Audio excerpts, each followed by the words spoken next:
ఒక యువతి ఆగి ఉన్న రైలు ఎక్కి, తన సీటులో కూర్చున్న వ్యక్తిని చూసింది.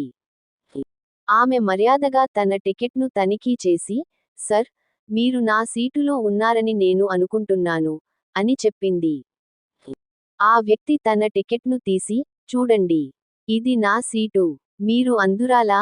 అని అరిచాడు. ఆ అమ్మాయి అతని టికెట్ను జాగ్రత్తగా తనిఖీ చేసి, వాదించడం ఆపివేసింది.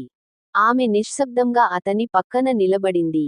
రైలు కదలడం ప్రారంభించిన తర్వాత, ఆ అమ్మాయి వంగి, అతనితో సర్, మీరు తప్పు సీటులో లేరు, కానీ మీరు తప్పు రైలులో ఉన్నారు అంది. ఇది కోయంబత్తూర్కు వెళుతోంది. మీ టికెట్ చెన్నైకి.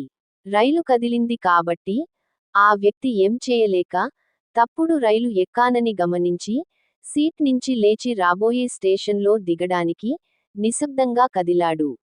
అరుపులే అన్ని సమస్యలకి పరిష్కారమైతే, గాడిదలు చాలా కాలం క్రితమే, ప్రపంచాన్ని పరిపాలించేవి.